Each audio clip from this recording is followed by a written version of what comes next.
Isang mapagpalang araw po sa ating mga katiis mula dyan sa Luzon, Visayas at Mindanao. Dyan sa Zamboanga at dyan sa labas po ng bansa sa Mexico. Viva Mexico! Muchas gracias, amigo.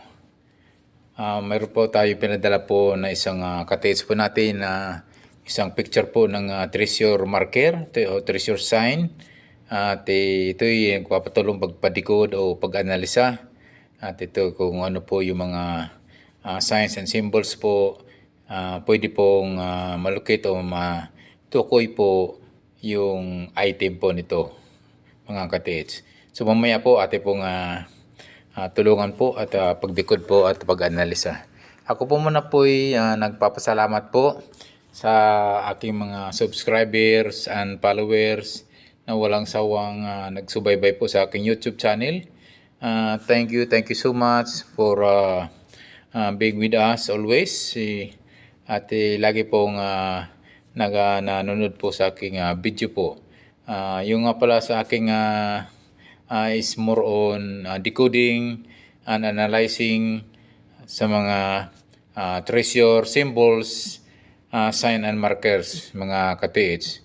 Kung gusto niyo pong magpa-decode, magpapa-analyze, pwede niyo po ipadala po sa aking Facebook page, Alejandro Sanchez po ang aking profile doon. Pero tingnan niyo po kasi nga marami pong Alejandro Sanchez ang lumalabas doon. Hindi ako lang po. Mayroon po doon palatandaan po, naka-shade po ako doon, naka-sunglasses po. Yun ang pipiliin niyo po. Pwede niyo po ipadala po doon sa Facebook page ko, Alejandro Sanchez po, yung naka-shade na or naka-sunglasses po ako doon. Okay po, muli po ay aking pong pinasalamatan po ang aking kaibigan na katiitso si Rolly Adlaon Look. At ito po ay isang gumagawa po ng treasure hunting equipment na ngayon po ay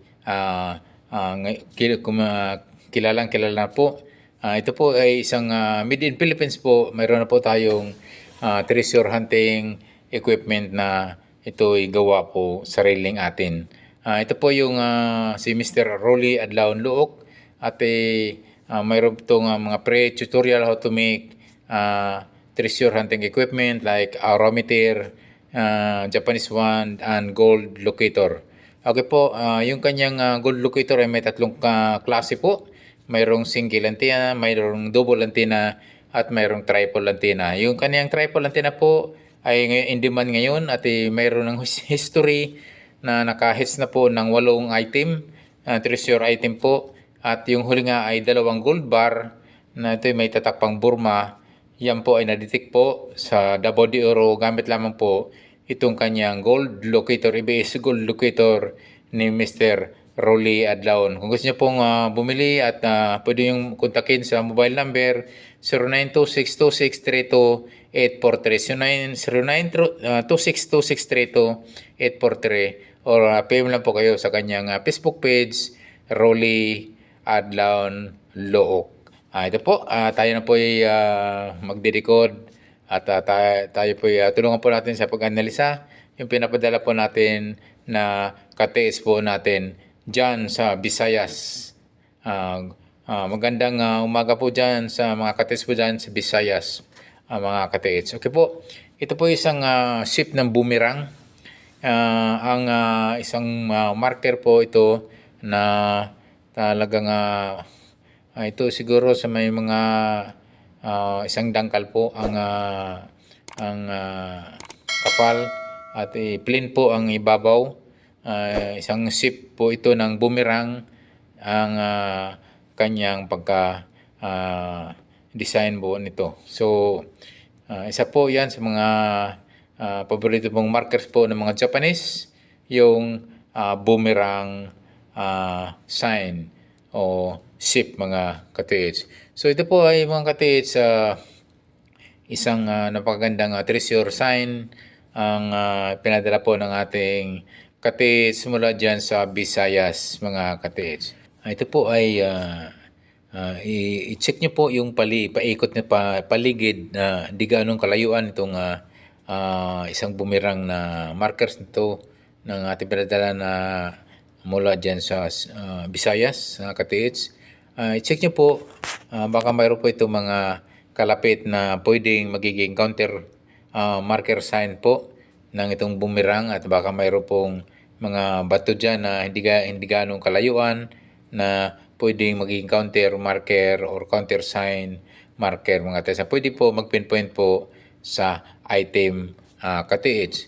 So ito po ay napaka legit po na isang marker, at ito'y na maliit lang po ito siya. Ito yung, alam niyo po, kapag mga ganitong kaliitan ay napakalapit lang po ang treasure nito, or minsan nasa 1 meter lang po ang distansya or under the treasure marker. Mayroon pa ako napansin dito mga katiits. So ito po ay mayroong 3 kahon. So pwede pong small boxes po ito. Ang pwedeng isang giveaways po ang item po itong mga katiits. At mayroon po akong napansin po dito na letter Y, ito ay nagtutukoy po na ito ay malapit sa ilog at beside river mga katiits. So tingnan nyo rin po mga katiits, kasi nga mayroon pong mga yung 3 boxes na naka-engrave at ukit po sa bato nito, sa boomerang shape nito. Pwede po magiging distance po yan 1 meter every boxes. So equivalent to 3 meters. So i-check nyo po yung paligid nito from east, west, north, and south katiits. So ito po ay tingnan nyo po yung distansya na 1 hanggang 3 meters ang distance po mula dito sa boomerang markers na ito. Dahil baka mayroon po itong mga bato, o baka may mga puno po itong old tree na pwedeng magiging counter sign o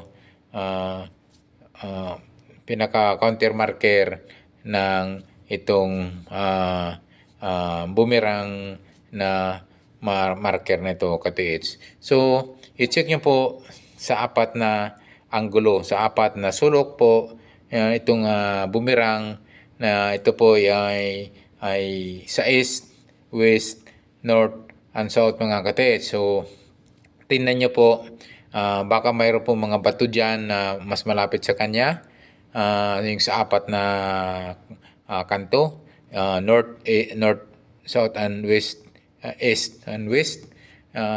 Pwede kasi magiging counter marker or counter sign na magtuturo po ng item mga katiits. So ito po ay isang legit po na marker, na isang boomerang shape na marker, hugis boomerang. At ito po ay napakaliit lang. Posible po ang item nito ay nasa tabi lang mismo or under the rock o ng itong treasure marker nito mga katiits. So pwede nyo pong i-detect po ng metal detector po yung mismong buong boomerang marker stone nito mga katiits, or gold locator mga katiits. So ito po napakaganda po ito, kasi nga pag mga ganitong tandaan nyo po mga katiits, kapag ang treasure marker, treasure sign symbols and markers and signs ay kapag maliit po ito, posible po ito ay nandyan po yung item sa paligid lang niya. So hindi po lalayo yan ng 1 meter o 2 meters po. Tingnan nyo po yung mga pointers po, dahil nga tayo ay nagdidecode, tayo ay nag-aanalisa. Lahat po ng pointers po ay atin pong titingnan na baka po ay nandoon po sa may di kalayuan po dito sa kanyang kinalalagyan po na treasure marker mga katiits. So ito po mga katiits, at mayroon pong nakapoint po na yung kanyang dulo po ng boomerang ay ito po ay nasa pointing ng south mga katiits. So i-check nyo po, baka mayroong counter sign, counter marker yan mga katiits. Tingnan nyo po yung 1 to 3 meters ang layo. Ganun din po yung north as well as the west area mga katiits. Same distance 1 to 3 meters, and the south and yung S mga katiits. So, ayan po ay isa pong mga anggulo na pwedeng magiging distance kung hindi man sa boomerang shape nito na marker katiits. Ito mayroon mga katiits yung medyo na clippy, yung pinaka taas niya sa may north portion. Pwede nyo i-check nyo po yan mga katiits. I-detect nyo po yan ng metal detector or gold locator. Kasi nga, mga ganyang mga position po, mayroon na po nakakuha po na ating katiits na halos ganyan din kalaki na stone marker. At yun din ay ano yan boomerang shape din yun. Ang item po dyan mismo sa medyo na uka sa pinaka clippy po ng boomerang. So, dyan sa taas at ay 1 meter lang po mga katiits. Ito yung nung hinukay po, nakuha po nila yung isang jar na may laman po ng mga gold coins, silver coins po at mga relics. At ito may halo-halo ng jewelries mga katiits. So, tingnan nyo po yung pinaka parang nag-curve siya pa-letter V sa bandang north area mga katiits. At possible po na may item po niyan or under the rock katiits. So yun po mga katiits ay sana po ay atin pong nabigyan po ng linaw at nabigyan po natin ng ating katiits mula dyan sa Visayas na pinadala na ito na marker na boomerang shape na stone marker mga katiits. So arinawa po ay pwede ating matulungan po. Pwede po mag-comment po sa aking comment section dyan below mga katiits po natin para baka mayroon po kayong nakikita pang mga anggulo na pwedeng ma-pinpoint po ang items ito o saan po located po ang item ito mga katiits. Isang boomerang shape na stone marker mga katiits. So ito po mga katiits, sana po ay tayo po ay pagpalain po ng po may kapal. Sana po sa ating pagtitreasure ay siyempre kailangan po talaga ng gabay po dahil ang wealth po, alalahanin mo, ang wealth po, ang may-ari niyan ay ang ating poong may kapal, ang ating Lord Jesus Christ. So yun mga katiits ay ako po ay nagpapasalamat po sa mga bagong subscriber ko, mga bagong followers at mga avid kong tagapanood po ng aking YouTube channel.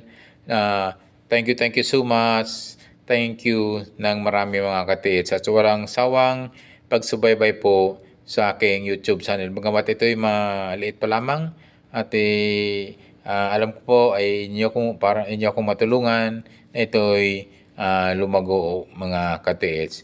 Okay po mga katiits, yun pala mga bago lang sa aking YouTube channel. Huwag kalimutan mga katiits sa pag-subscribe. And also don't forget to hit the notification bell button para updated po kayo sa aking mga YouTube o mga video pang ipapalabas po mga katiits. Ako po mga katiits at sa mga nagbadala dyan sa Visayas, mga katiits po natin, how are you? Kumusta po kayo dyan? Sana po ay tayo makahits na po mga katiits dyan mula dyan sa Visayas area mga katiits. Muli, ako po ay nagpapasalamat po ng taos puso sa mga aking mga katiits subscriber, mga followers at mga avid kong tagapanood. Thank you so much.